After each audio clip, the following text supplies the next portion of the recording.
1 rep max for dips.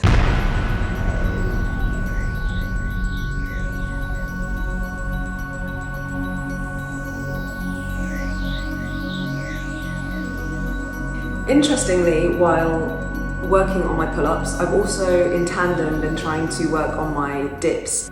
I like being versatile and practicing my dips in lots of different type of bars, so here are some lower ones that require me to bend my knees in order to do the dips. Also, when I've been abroad on holiday, I find a lot of dip bars in calisthenics parks out and about, and a lot of them are built for men, so they're much wider. These ones are quite difficult for me because they were too wide for my shoulders, and therefore I struggled a little bit, but it's always good to practice. Sometimes I do get lucky and I find bars that are a bit closer together, and therefore I have a better range with my dips. Over the last 6 months in 2024, I've seen a massive improvement in the way I do dips. Form can always improve, but I've decided to take it up a notch by using rings, which are unstable, making the dip movement so much harder and trying to minimize wobbling around. I've only just added these to my program recently, and this is where I am at the moment, but if you're interested to see where I started with the dips, I do have a dip video as well if you want to check that out. You can cheat your 1 rep max on the dips, so with pull-ups it's very difficult to cheat it because you have to have a complete extension, dead hang, where your arm is completely extended, and then to get the pull-up it would count if your chin gets above the bar, right? But with a dip, I sometimes feel that it's a bit not as specific how low you have to dip down, and I explore this in my dip video. And I think according to different people's anatomy, their heights, how long their arms are, etc., etc., different people count different things as dips. Once I felt my body weight dips were quite good, I added a 5 kilogram weight to my dips. I'm trying really hard to maintain that straight alignment as I go up and down, but it is really difficult to maintain a posterior pelvic tilt when you're doing dips, especially when you're adding weight for the first time and working at your end ranges. I've purposely included 2 videos at different angles of me doing dips, so you can see that there's a slight struggle, I think, on the rise up from the dip. But that's something to be expected when working at your end ranges. I'm also happy with the depth of the dip that I'm getting, and I understand that once you've done a few reps, the last few are questionable. Fast forward to a month later, and here I am with a 10 kilogram weight doing dips and a really cool back to my sports bra. Wow, look at my calves. It's not about the calves, but they're definitely stealing the light on this video. Sure.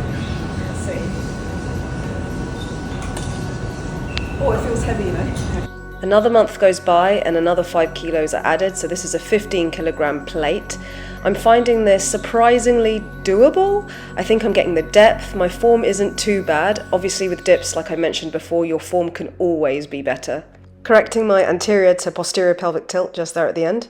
If you didn't get that, here it is again in slow motion so you see what I mean. And once corrected, I proceed to do another dip by lowering myself again. I have a video where I did several 20 kilogram dips, but I personally wouldn't count that because they're not deep enough. This is a fail, it's so heavy.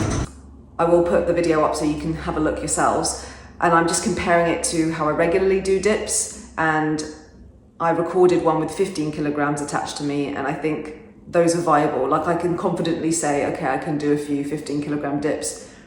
Because I didn't know how low to go with the 20, and I'd already trained in that video, so I actually think, I'm saying it now, but I think I can do a 20 kilogram dip. I've just convinced myself as I'm talking to you that I can.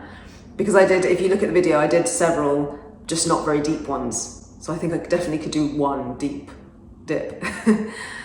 Let's test my hypothesis then, shall we? So this is a 20 kilogram weight on my dip belt right here, compulsory wiggle. And here is my first attempt. I go down, it's quite neat, but I think I could go down a little bit deeper. So here I go again. And I think I've got it. It's a bit messier, but I count that. After that surprise, I was genuinely curious and feeling quite confident to check out what my 1 rep max for dips actually was. Drum roll, please. Okay, this is 25. So let's just have a bit of a laugh and see what happens. I think it's going to rip the weight belt. Okay.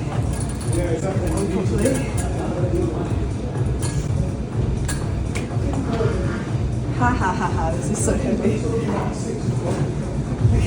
Here I go with my first ever attempt at 25 kilograms. I go down, but definitely not deep enough, so I give myself another go, but then I just can't get up again. But I don't give up. Oh, that was fun. This is my second attempt of ludicrousy. It's not even on my waist.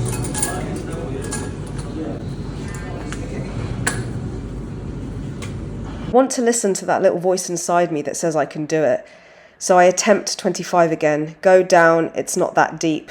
So I try a second time, I go down, and this time I really, really try and I get to the top, messily, but I get there. I do understand it's a bit messy at my end range, so call my 1 rep max for dips what you will, but I'm happy with that outcome.